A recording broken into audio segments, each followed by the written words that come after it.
শাহজালাল বিমানবন্দরে স্বজনদের অপেক্ষা আসেন জামিল লিমনের বাবা মা, ভাই, নানি ও মামা। বৃষ্টির অঝোর ধারায় চোখের পানি মিলেমিশে একাকার। রুমমেটের নৃশংসতার শিকার বাংলাদেশি পিএইচডি শিক্ষার্থী জামিল লিমনের মরদেহ আসলো ফ্লোরিডার টাম্পা বে থেকে। ৩০ ঘন্টার দীর্ঘ যাত্রা শেষে এমিরেটস এয়ারলাইন্সের ফ্লাইটে সোমবার সকাল ৮টা ৪৭-এ দেশের মাটিতে আসে। নামের পাশে ডক্টরেট ডিগ্রি নিয়ে মেধাবী জামিলের আশাটা হলো নিথর দেহে সবাইকে কাঁদিয়ে। বিমানবন্দরের ৮ নং গেটে লাশ গ্রহণে সব আইনি জটিলতা শেষে সকাল 10টায় পরিবারের নিকট লিমনের মরদেহটি হস্তান্তর করা হয়। বাবার কাঁধে সন্তানের মরদেহের কফিন আকাশের চেয়েও ভারী হয়ে ওঠে এ সময়। নোভা এলইডি টিভি, ঝকঝকে ছবি, নিখুঁত শব্দ, ৫ বছরের ওয়ারেন্টি। নোভা মানি সঠিক মান, নিশ্চিত সেবা। পরিস্থিতিতে এখন নেই, আমার কথা বলার মতো শক্তি নাই, কথা বলতে কষ্ট হচ্ছে।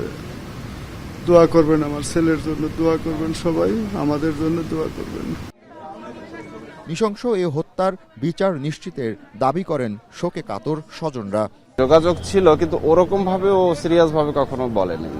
ও যেটাই জানানো হয়েছে মানসিক ভারসাম্যহীন, যেটা আমরা পরে আপনাদের মাধ্যমে জানতে পারছি।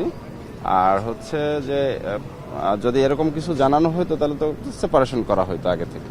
এদিকে লাশ হস্তান্তর শেষে পররাষ্ট্র প্রতিমন্ত্রী শামা ওবায়দ বলেন, হত্যার সুষ্ঠু তদন্তে যুক্তরাষ্ট্রের সঙ্গে আলোচনা চলছে। দুই দেশ বিচার নিশ্চিতে উদ্যোগী বলে জানান পররাষ্ট্রমন্ত্রী। আমরা যুক্তরাষ্ট্রের সাথে নিয়মিতভাবে যোগাযোগ রাখছি যাতে এই হত্যাকাণ্ডের সুষ্ঠু তদন্ত হয়, এবং অবশ্যই আমরা আমাদের বিশ্বাস যে যুক্তরাষ্ট্র সেই তদন্ত কমপ্লিট করবে এবং এই হত্যাকাণ্ডের জন্য যারা দায়ী তাদেরকে শাস্তির আওতায় এনে তাদেরকে উপযুক্ত শাস্তি দেওয়া হবে। 16 এপ্রিল নিখোঁজের পর বাংলাদেশি দুই শিক্ষার্থীর মধ্যে 24 এপ্রিল তল্লাশি চালিয়ে হাওয়ার্ড ফ্র্যাঙ্কল্যান্ড ব্রিজের নিচ থেকে জামিল লিমনের মরদেহ উদ্ধার করে দেশটির পুলিশ। গত 1 মে এক জেলে খুঁজে পায় আরেক শিক্ষার্থী বৃষ্টির মরদেহ। হত্যাকাণ্ডে অভিযুক্ত হিসাম এখন ফ্লোরিডার কারাগারে আছে। পুলিশ বলছে এ হত্যাকাণ্ড কোনো আকস্মিক ঘটনা নয়। 1 সপ্তাহ আগে পরিকল্পনা করে ঠান্ডা মাথায় হত্যা করা হয় লিমন ও বৃষ্টিকে। এ ঘটনাকে চরম শয়তানি বলে আখ্যা দিয়েছে ফ্লোরিডার পুলিশ। জাবেদ আবদুল্লাহ, এখন, ঢাকা।